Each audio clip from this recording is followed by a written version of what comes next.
Assalamualaikum warahmatullahi ta'ala wabarakatuh. Waalaikumsalam. Innal hamdalillah nahmaduhu wa nasta'inuhu wa nastaghfiruh wa na'udzu billahi min shururi anfusina wa min sayyiati a'malina. Innahu man yahdihillahu fala mudilla lahu wa man yudlil fala hadiya lahu. Asyhadu an la ilaha illallah wahdahu la syarika lahu wa asyhadu anna sayyidana Muhammadan abduhu wa rasuluh. Allahumma salli wa sallim wa barik ala sayyidina Muhammad wa ala alihi wa sahbihi wa man tabi'ahum bi ihsanin ila yaumiddin. Subhanaka la ilma lana illa ma 'allamtana innaka antal alimul hakim. Qala rabbi shrah li sadri wa yassir li amri wa hlul 'uqdatam min lisani yafqahu qawli. Rabbi yassir wa la tu'assir bitammim bi khair. Rabbana anfa'na bima 'allamtana, Rabbi zidna 'ilman nafi'a warzuqna fahman wasi'a bi rahmatika ya arhamar rahimin. Allahumma faqihna fid din wa 'allimna at-ta'wil wahdina siratikal mustaqim. Rabbi zidna 'ilman nafi'a warzuqna fahman wasi'a bi rahmatika ya arhamar rahimin. Allahumma amin. Amma ba'd. Syukur kita kepada Allah Subhanahu wa taala karena alhamdulillah pada tengah hari ini dapat kita menyambung sesi perbahasan di dalam buku Iman dan Kehidupan yang dikarang oleh Dr. Yusuf Al-Qaradawi hafizallahu taala. Semoga dengan pembacaan dan perbincangan kita akan mendapat sedikit sebanyak hidayah, pandangan dan juga suatu perlindungan daripada Allah Subhanahu wa taala agar iman kita ini tidak jauh ataupun iman kita tidak renggang daripada kehidupan kita sebagai seorang khalifatullah ataupun sebagai seorang hamba Allah Subhanahu wa taala di atas muka bumi.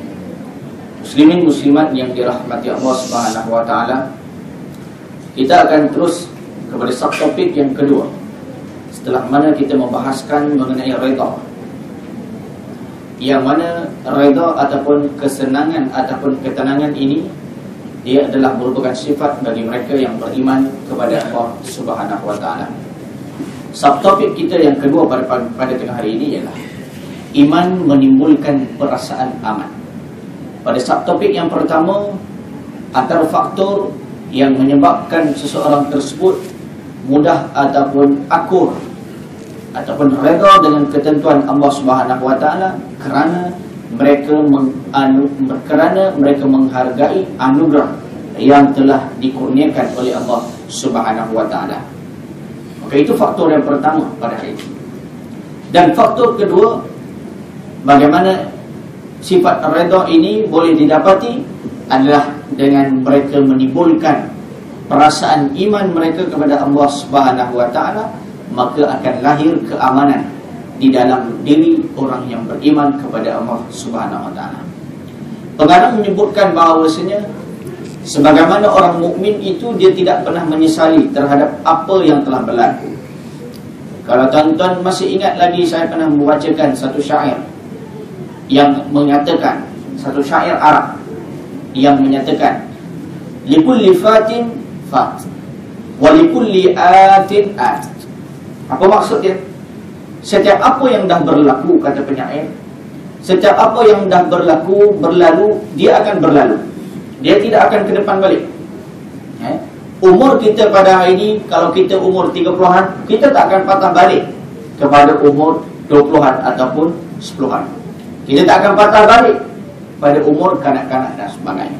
Walaupun dari segi kaedah psikologi menyatakan orang manusia ini semakin menuju kepada kedewasaan, dan apabila sampai ke muncak kepada dewasa, masuk pada umur warga emas, dia akan mula ikut balik sikap ataupun sifat pada zaman dia kekanak-kanak, pada zaman dia kanak-kanak. Sebab itu bila naik warga emas, dia mudah tersentuh, dia mudah merajuk, dia mudah berasa hati, sebab sifat itu akan diwarisi balik mengenai sifat ketika mana dia waktu kecil. Ini ma'ruf ataupun kita fahami dalam kaedah psikologi, kerana mereka akan cepat berasa hati dan sebagainya. Dan bila lanjut lagi usia, akan menyebabkan dia cepat mudah menangis, cepat dia merajuk yang lebih tinggi. dan akhir sekali dia akan bersifat dengan kebudak-budakan. Ini lumrah yang Allah Ta'ala susun supaya kita pula anak untuk menjaga bapa kita.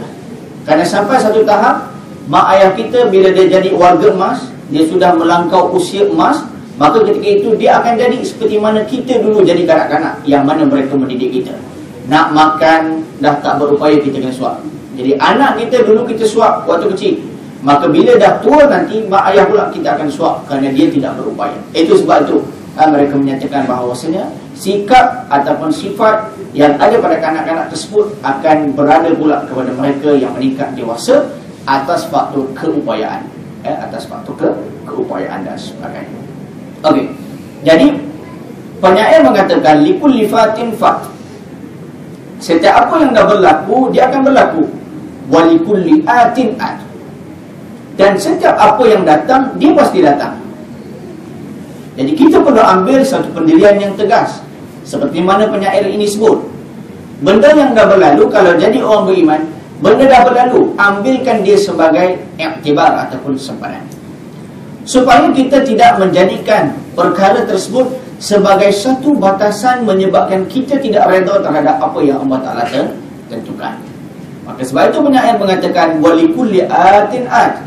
Apa yang datang itu tetap datang. Bermaksud kita kena ke depan, menghadapi kehidupan yang mendatang, bukan kita menghadapi kehidupan yang akan ke belakang. Kita mengenang dosa kita, itu bagus. Kita mengenang, sehingga kan kita tak boleh terima. Kenapa Allah Ta'ala jadikan aku begini? Kenapa? Sedangkan perlu kita hadapi perkara yang akan datang. Okey. Maka pengarang mengatakan orang beriman dia tidak akan menangisi masa yang lalu. Bahkan juga dia tidak menghadapi ataupun tidak akan melalui masa sekarang tersebut dengan keadaan kesal dan keluh kesah, rasa tak tenteram dan sebagainya. Kerana dia hidup sepatutnya dalam keadaan perasaan aman bagai orang yang berdiami di dalam syurga. Kerana dia bila berdepan dengan kehidupan, bermaksud dia berdepan untuk melaksanakan amal. Kalau dia ke belakang, dia tak boleh buat amal kan. Sebab tu ni positifnya orang beriman. Bila dia merasakan, bila dia merasai bahawasanya dia ada kehidupan yang akan datang. Maksud ini Allah Ta'ala bekalkan dia kehidupan iman dan juga Islam. Bermaksud Allah Ta'ala nak bagi tahu kamu ada peluang untuk lakukan amal pada hari ini.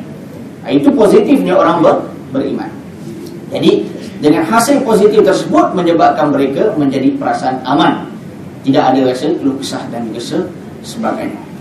Sebagai contoh, bagaimana Al-Quran telah menggambarkan satu peristiwa yang berlaku kepada emak Nabi Musa AS. Ketika mana Fir'aun yang bermimpi bahawasanya akan ada seorang pemuda yang akan membunuh atau menentangnya, lalu diperintahkan seluruh anak-anak ataupun bayi-bayi lelaki yang baru lahir dibunuh. Maka ketika itu Nabi Musa ditakdirkan lahir. Lalu ketika itu ibunya menghanyutkan beliau di dalam sungai. Ini peristiwa yang dirakamkan oleh Allah Subhanahu wa taala di dalam surah Al-Qasas ayat 7 hingga 8. A'udzubillahi minasyaitonir rajim. Wa auhayna ila ummi Musa an ardi'ahu fa idza khifti 'alayhi fa alqihi fil yammi wa la takhafi wa la tahzani inna radduhu ilayk wa ja'iluhu minal mursalin. Faltaqatahu al fir'auna liyakuna lahum aduwwan wa hazana inna fir'auna wa hamana wa junudahuma kanu khatiin. Sadaqallahul aliyyul azim. Dan kami telah wahyukan kepada ibu Musa ketika itu, susukanlah dia, yakni Musa, dan kalau engkau cemas akan keselamatannya, jatuhkanlah dia ke dalam sungai. Ini perintah Allah Ta'ala kepada emak ataupun ibu kepada Nabi Musa. Jangan engkau berhati cemas dan jangan berduka cita. Sesungguhnya kami akan mengembalikannya kepada engkau dan akan menjadikannya masuk golongan rasul-rasul. Lalu dia, yakni Musa, diambil oleh keluarga Fir'aun. Nanti akan menjadi musuh dan duka cita buat mereka. Sesungguhnya Fir'aun dan Haman serta tenteranya adalah orang-orang yang bersalah. Maka bagaimana ibu Nabi Musa AS dapat melaksanakan perintah ini? Ini anak, bukannya anak angkat, bukannya kita katakan kawan, tetapi anak keturunannya, yang mana Allah Ta'ala telah mengilhamkan kepada ibu Nabi Musa, kamu kena campakkan ataupun alirkan dia di atas sungai. biarkan, kerana Allah Ta'ala akan memeliharanya. Jadi kepercayaan dan keyakinan ini terhasil daripada keimanan ibu Nabi Musa terhadap Allah Subhanahu wa Ta'ala. Maka dia tidak akan dapat melainkan seseorang tersebut akan beriman kepada Allah Subhanahu wa Ta'ala. Dalam ayat yang lain Allah Ta'ala menceritakan, faradannahu ila ummihi kay taqarra 'ainuha wa la tahzana wa li ta'lama anna wa'dallahi haqqun walakinna aktsarahum la ya'lamun. Lalu Musa kami kembalikan kepada ibunya supaya dia bersenang hati dan tidak berduka cita, dan supaya dia mengetahui bahawa janji Allah itu sebenarnya, tetapi kebanyakan manusia tidak mengetahui. Allah Ta'ala dah janji dalam ayat 7 dan 8. Allah Ta'ala kata, aku akan kembalikan Musa ini kepada engkau. Ini janji Allah SWT. Lalu Allah Ta'ala benarkan janji ini pada ayat yang ke-13 surah Al-Qasas. Allah Ta'ala beritahu, hari ini aku bagi balik Musa yang pernah dihanyutkan, dan ini adalah bukan Rasul yang telah dijadikan sebagai seorang Rasul. Nak dapat mana keyakinan dan ketenangan ini kalau tidak ada keimanan kepada Allah Subhanahu wa Ta'ala? Saya ambil contoh dalam bab ini ialah, tuan-tuan, hari ini kenapa manusia, khususnya kita orang Melayu, takut kepada unsur-unsur yang selain daripada unsur yang layak untuk disembah dengan unsur ketakutan. Kita takut dengan unsur-unsur hantu, waka, apa-apa saja yang kita gelarkan hari ini sebagai unsur ghaibiyah yang mana membawa semangat animism. Semangat animism. Animism ini adalah satu i'tikad dan kepercayaan bagi masyarakat, rakan-rakan kita di kalangan orang asli. Kalau tuan-tuan lihat dalam Wikipedia, lihat dalam dakwah non-Muslim, khusus dalam bab orang asli, dia ada bahaskan animism. Animism ini adalah kepercayaan takut terhadap satu unsur yang wujud pada makhluk. Contohnya pokok, contohnya pada tumbuh-tumbuhan, contohnya kepada tempat, telaga buta, perigi buta dan sebagainya. Ini semua ada kepercayaan yang wujud dalam i'tikad masyarakat orang asli. Di mana-mana sekalipun, Sabah Sarawak sekalipun, ada kepercayaan-kepercayaan tersebut. Bahkan bagi ibu yang mengandung, dilarang untuk mengetuk paku. Bagi ibu yang mengandung, suaminya dilarang ketuk paku, suaminya dilarang untuk bunuh binatang sebab takut kenan. Ini semua kepercayaan yang dibawa oleh masyarakat orang asli, yang digelarkan dalam bahasa ilmiah ataupun akademik pada animism. Ketakutan terhadap makhluk dengan mempercayai benda tersebut ada unsur yang boleh mengalahkan kita dan sebagainya. Maka kenapa ini boleh wujud dalam diri kita kalau kita namakan diri kita sebagai seorang mukmin? Kerana unsur ini dia tidak akan wujud selagi mana orang tersebut dia tidak ada ataupun dia ada iman dalam diri dia. Kalau dia ada iman, unsur-unsur ini tidak akan ada. Maka sebab itu tuan-tuan muslimin muslimat yang dirahmati Allah Subhanahu wa Ta'ala, hanya unsur-unsur ini ataupun kita sebutkan bahasa mudah, hantu saja akan takut dengan hantu. Dia sesama dia boleh, dia tak takut, tak takut. Sebab dia dengan Allah Ta'ala pun dia tak takut. Iblis laknatullahu alaihi ketika mana berbicara dengan Tuhan, dia menyatakan kepada Tuhan, wahai Tuhan, aku minta untuk aku dilewatkan mati, sehinggalah aku dimatikan dalam keadaan bila kiamat berlaku. Ini minta permintaan daripada Iblis laknatullahu alaihi, kerana dia menyatakan bahawasanya khalaqtani min tin wa khalaqtahu min tin wa khalaqtani min nar. Engkau ciptakan aku daripada api, kau ciptakan manusia daripada tanah. Api dengan tanah lemah daripada api. Api boleh membakar tanah tak boleh bakar api. Ini pandangan Iblis laknatullahu alaihi. Okey. Jadi sebab itu Allah Ta'ala kata, teruskan, kamu boleh mati ataupun kamu akan tidak dicabut nyawa melainkan pada hari kiamat kelak. Lalu dijanji pula oleh Iblis, aku akan sesatkan anak Adam kecuali bagi mereka yang bertakwa di sisi Allah Subhanahu wa Ta'ala. Nak bagi tahu, hantu dengan Tuhan pun tak takut.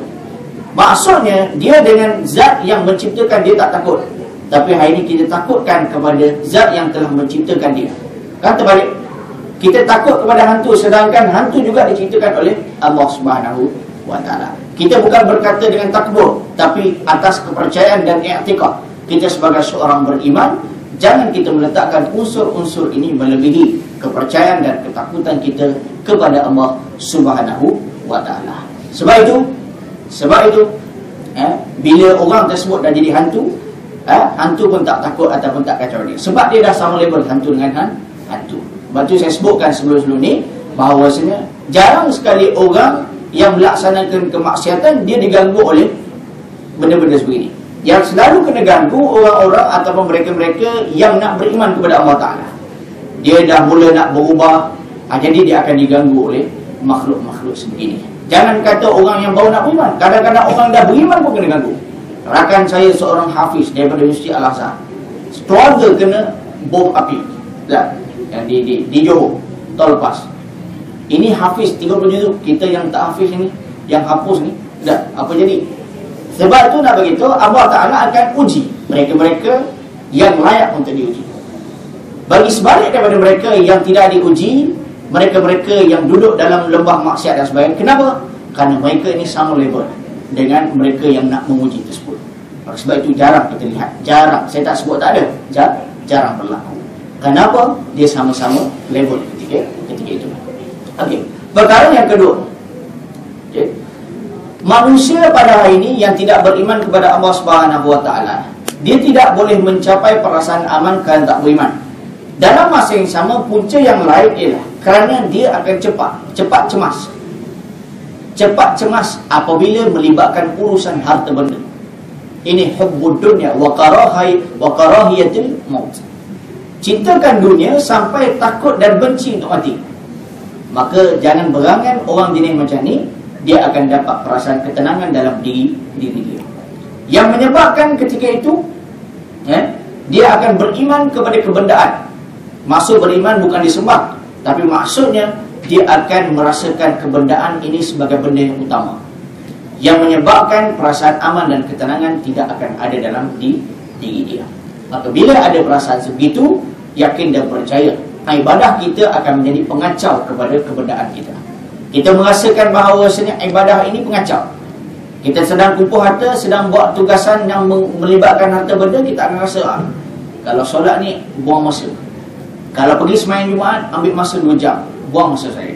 Dia tak fikir kalau dia makan buang masa. Dia tak fikir dia buat apa sekali pun selain daripada ibadah, tak rasa buang masa. Tapi dia memikirkan ibadah ini akan jadi buang masa. Sebab apa? Sebab dia merasakan bahawasanya kebendaan itu adalah bukan Tuhan dia. Maka orang jenis macam ni tak akan dapat apa yang didapati oleh orang beriman kepada Allah Subhanahu wa Ta'ala. Okey, itu perkara yang kedua.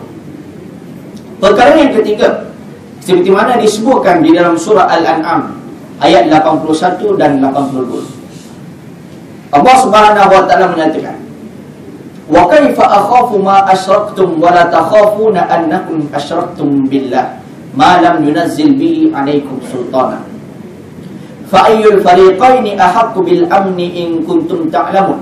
Alladzina amanu wa lam yalbisu imanahum bizulmin ulaika lahumul amnu wa hum muhtadun." Nabi Ibrahim berkata kepada penyembah berhala, "Bagaimana aku akan takut kepada apa yang kamu persekutukan dengan Tuhan itu, sedangkan kamu tidak takut mempersekutukan Allah dengan apa yang tidak diturunkan Allah kepada kamu, yakni kekuasaan, keterangan tentang itu. Sebab itu, manakah di antara dua golongan ini yang lebih patut beroleh keamanan? Kalau kamu tahu, yakni adakah kamu yang mempersekutukan Tuhan akan mendapat keamanan, ataupun aku yang tidak mempersekutukan Tuhan akan dapat keamanan?" Orang-orang yang beriman dan tidak bercampur keimanannya dengan kesalahan, mereka itu akan memperoleh keamanan. Dan itulah orang-orang yang menjalankan pimpinan kebenaran. Okey tuan-tuan, dalam ayat ini, inilah kisah bagaimana Nabi Ibrahim AS menghancurkan berhala yang ada ketika itu. Lalu ditinggalkan satu berhala dan digantungkan kapak ataupun pemusnah berhala tersebut di atas berhala yang tidak dimusnahkan. Lalu golongan musyrikin ketika itu mengatakan kepada Nabi Ibrahim, kamu akan diseksa oleh ataupun mendapat balasan daripada berhala-berhala ini. Apa jawapan Nabi Ibrahim? Nabi Ibrahim jawab dalam surah Al-An'am ayat 81. Nabi Ibrahim kata, "Kenapa aku perlu takut kepada benda yang mempersekutukan Tuhan? Dan pada hakikatnya benda yang disembah tersebut dibuat oleh kamu sendiri. Ya, dibuat oleh kamu sendiri, kemudian aku nak takut dengan benda tersebut." Kalau kamu sendiri aku tak takut, apatah lagi apa benda yang kamu buat. Kalau ikut kita flow dia, ikut dia pada tingkat, berhala tersebut dia lemah daripada orang yang buat. Sebab yang buat itu manusia, kaum dia sendiri. Maka dia buat, maka sepatutnya kaum dia tu hebat daripada berhala. Kerana berhala tersebut dia tidak boleh mencipta diri dia dengan sendirinya. Itu hebatnya Tuhan, dia cipta dirinya dengan sendirinya. Wujud Tuhan ini dengan adanya, dengan tanpa ada bantuan orang lain ataupun tanpa zat yang lain. Lam yalid wa lam yulad. Dia tidak beranak dan tidak diperanakkan. Okey, itu Tuhan yang kita imani. Tapi bagi mereka penduduk Mekah ketika itu, pada zaman Nabi Ibrahim, dia yang buat berhala, tiba-tiba dia takut kepada berhala dan dia ugut kepada Nabi Ibrahim supaya takut dengan apa yang akan diletakkan ataupun apa yang akan berlaku kepada mereka hasil daripada bunuh ataupun pecahkan berhala yang telah dibuat oleh mereka. Maka kehebatan Nabi Ibrahim di sini, dia meletakkan bahawasanya apabila kita dalam kebenaran, insya-Allah kita akan dalam keamanan.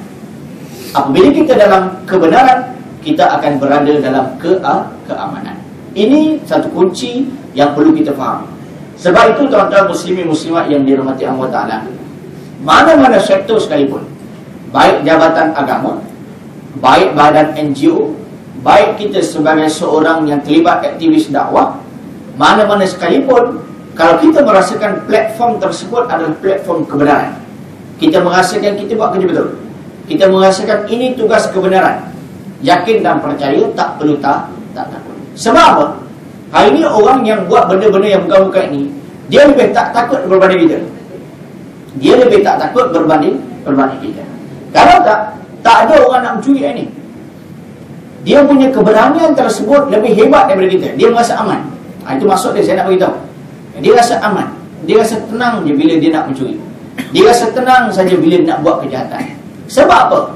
Dia meyakini kejahatan tersebut adalah benda yang suatu keseronokan. Sebab itu Nabi ajar kepada kita, Allahumma arinil haqqa haqqa warzuqna ittiba'ah. Wahai Tuhan, tunjukkan kebenaran itu sebagai kebenaran dan rezekikan kami untuk mengikut kebenaran tersebut. Dan wahai Tuhan, Allah wa arinal batila, dan tunjukkan pula kebatilan itu sebagai batil, warzuqna istinabah, dan rezekikan kami supaya tak ikut benda itu, jauhkan diri kami. Bermaksud pada hari ini, kalau kita merasakan itu kebenaran, kita minta Allah Ta'ala tunjukkan kebenaran tersebut sebagai suatu keyakinan. Tidak ada masalah. Dan dia kata, kamu tak yakin? Tak, nak menanamkan lebih keyakinan. Seperti mana Nabi Ibrahim ketika bertanya kepada Allah Subhanahu wa Ta'ala, qala rabbi arini kaifa tuhyil mauta, qala awalam tu'min, qala bala. Nabi Ibrahim tanya kepada Allah Subhanahu wa Ta'ala, wahai Tuhan, tunjukkan kepada aku bagaimana engkau menghidupkan benda yang mati. Ni Nabi Ibrahim tanya ni, bukan calon-calon orang. Lalu Allah Ta'ala bertanya pula kepada Nabi Ibrahim, qala awalam tu'min. Nabi Ibrahim ditanya oleh Allah Ta'ala, adakah kamu tak beriman?